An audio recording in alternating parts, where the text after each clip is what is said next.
The first one is Long Island Gal 1.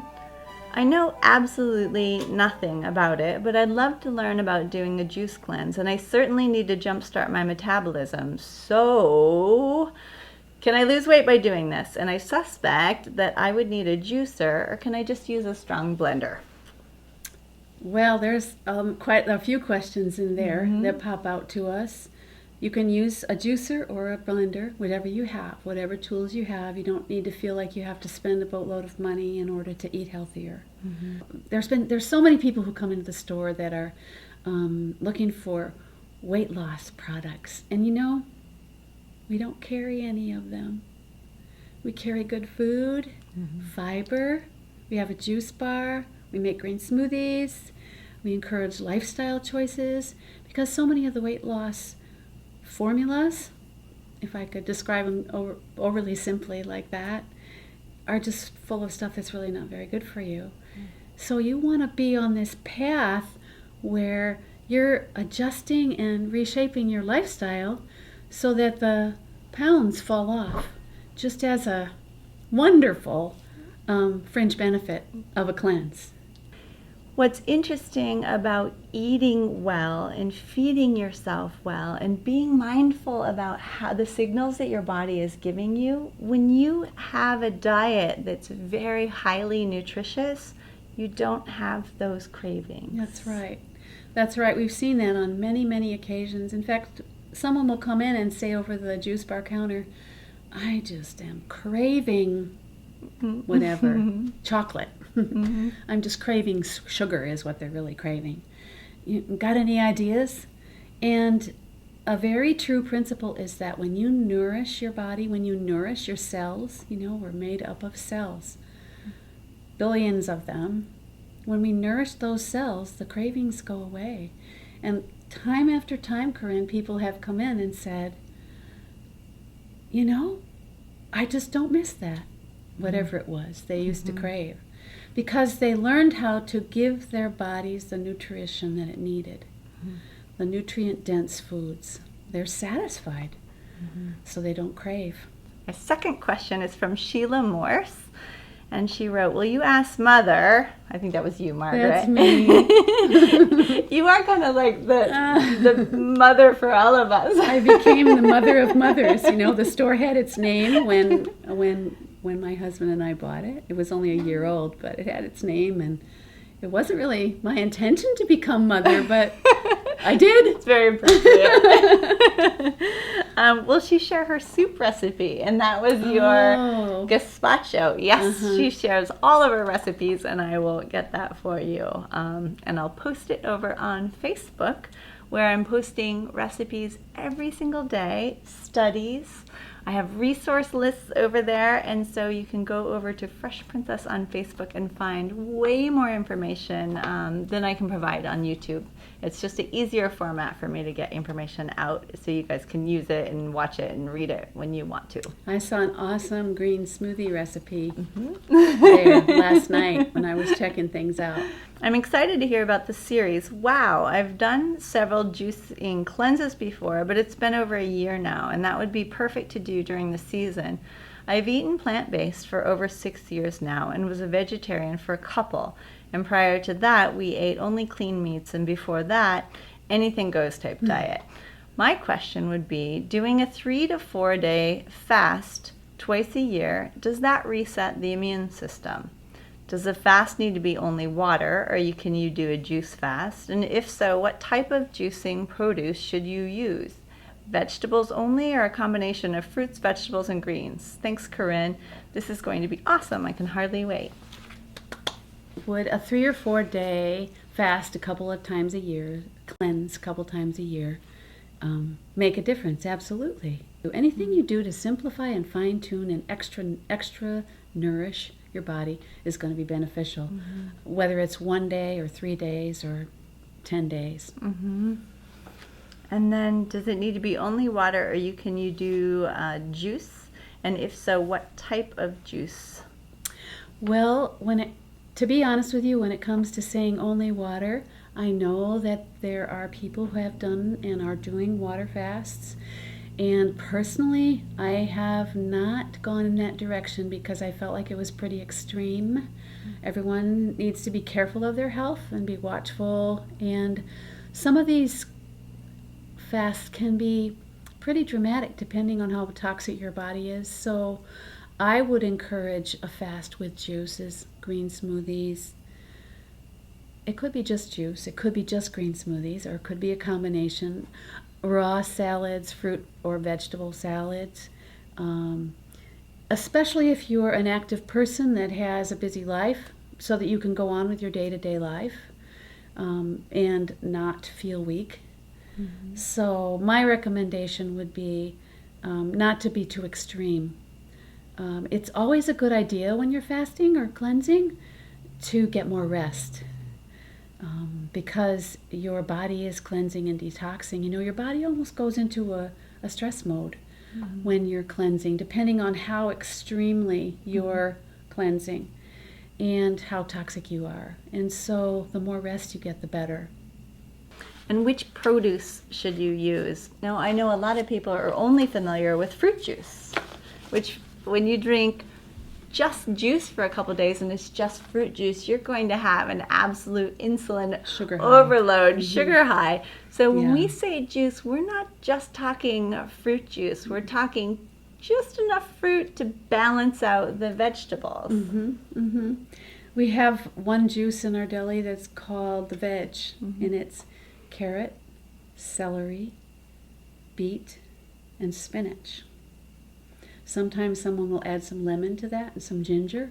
That makes a really nice, well-rounded juice. You still have your sugars, you know, vegetables have sugars as well. Beets have sugars, carrots have sugars. But there's a nice balance in there, adding in the celery and the spinach. I think it's important to have a variety. If someone came in and they weren't at all sure about this juice stuff, I would start them out with a juice we call Mo's Favorite. That is carrot, apple, lemon, ginger. And it's my favorite. It tastes like dessert. And it gets a person started on, well, maybe I could do this. Maybe I could do this. And then you could add kale to that. You could add collard greens. Green stuff is very popular these days. Everybody's talking about greens. And so beets, for example, are blood cleansers. Beet greens are super high in vitamin A. 1 cup of beets has 2 grams of protein. Did you ever think about that? There's protein in vegetables. And that's a surprise to some people. Carrots, cucumbers. If we had someone come in the store, perhaps who was addressing cancer, we would stay away from the apples for sure, and we would go real easy on the carrot and real easy on the beet. So that juice, Corinne, might be cucumber, celery, little lemon, I like lemon, ginger, maybe some garlic, and then some other green of their choice. And it's always a good idea to vary your greens because they all have a little bit different properties. They're green, they're chlorophyll, but they still all vary somewhat in their makeup as far as what they're giving you nutritionally. Another thing people don't really think about too are adding really fragrant herbs to their juices. Or you mentioned lemon. In my green smoothies, use little key limes, and I use them whole. I just throw the whole lime in there, peel and all. And that really vibrant flavor of mint, of lime, lemongrass. These kind of herbs, even parsley, because I love parsley, really changes the flavor profile. My favorite juice that you do is the Jen's Cleanse, and it's apple, lemon. Is there ginger in that? Apple, lemon, ginger, and then it has a shot of wheatgrass. To me, I'm not a fan of the flavor of wheatgrass. It's just like it tastes like grass. But it's really good for you. But when you have the lemon and the ginger, those flavors are so strong that they neutralize that do. wheatgrass, and it is the yummiest thing you've ever drank. It's like a wonderful green lemonade. It is. It's People delicious. are always surprised when they see that ounce of wheatgrass go in, and you can see the eyes kind of widen if it's the first time. Mm-hmm. Okay, I'll try this. Yeah. They always love it. Yeah. And so when you use flavors, don't be afraid to put really strong flavors together, because a lot of times they interact with one another in really wonderful ways. For a very long time in my personal experience, I never combined fruits with vegetables. My position now, after a lot of years, and it may change again, so ask me in 10 more years, but is that everyone's so different that there are some people that might have issues putting, like the Moe's, carrot, apple, lemon, ginger. They might have a trouble putting that carrot and apple together. So just do the apple lemon or the carrot lemon ginger. Others will not have any issues. And it's digestive issues. You would have digestive issues that you would notice. And so that's just kind of where I'm at anyway on that question. I don't know if you've had a different experience, but My concern with fruit is fruit causes insulin response in the body. Especially with juicing rather than making green smoothies, because you're not getting the fiber. And when we eat a whole apple, our insulin goes up significantly less than if we just drink that apple juiced. That's right. And so when I make a juice, I put just enough. I'll use maybe primarily cucumber, where it's neutral. It's really good. It's very refreshing. It's good for you. It's not sweet. It's not bitter. But one apple will sweeten a whole cucumber. Hart writes, very cool idea. I've never tried a cleanse, but I've always been interested. I would love some tips on how to stay on a cleanse when you work a regular 8 to 5 job, and also some information about why people feel fatigue when doing a cleanse and how possibly to avoid it. Thank you. Well, that's a good question. You know, one of the reasons you feel fatigued when you're cleansing and detoxing is because your body's working hard to get rid of toxins. And it's a good thing. Sometimes a person can feel really puny when they're doing especially a deep, longer cleanse. And there's a term for that amongst some people. It's called a healing crisis. Sometimes a person can be discouraged. They think, oh, I better stop. I just don't feel good. I feel maybe kind of flu-ish symptoms or even some colon disturbance. But it's a good thing. It shows that your body is responding to the cleanse. If you need to slow it down a little bit, spread it out over an extra number of days, or maybe not take in as much, for example, beet juice, which is a blood cleansing vegetable, tweak it. But the bottom line of what I'm trying to say is that if you feel a little puny when you're cleansing, that's a good sign. It means it's working. And as far as working your 8 to 5 job and cleansing, that's an individual thing that you guys just have to work out for yourself, because we're all different. Personally, I would need to be home most of the time if I was doing a deep cleanse.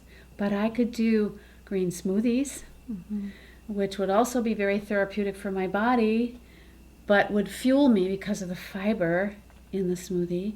And then raw salad, fruit or vegetable, and you should be able to maintain just fine. If you need to add, just 2 tablespoons of almonds or raw almonds would give you all the protein you would need for a day. If you just added that to a salad or even blended it into your smoothie, any way that works for you, if you're on the road, you'll get the protein and the fuel that you need. There's protein in kale, collards, so that would fuel you well. And I'll put a list of all of the common green smoothie ingredients and the common add-ins. Things that many of you are going to be new for many of you, things like spirulina, is it chlorella? Chlorella, hemp seeds, flax seeds, bee pollen, all of these add-ons, chia, some of them are complete plant proteins in and of themselves. That's right. And you know, there are a lot of protein powders on the market, and you can find a lot of them that are protein, that are plant-based. And they're not bad, but I love it when we can actually get the nutrients and the protein that we need, the nutrients and the protein that we need from the food itself. So like Corinne has said, to throw a couple of tablespoons of chia seeds into your green smoothie, you get your omegas, you get the protein, you get a really nice thick smoothie. You could have a green pudding and eat it with a spoon and really enjoy it. Thank you for your questions, and for those of you who have questions, leave them. It's not too late to leave them down below this video in the comment section. I hope that we have inspired you and encouraged you to do a little more digging on your own and find more information. See you next time. Thank you for being here. Bye-bye.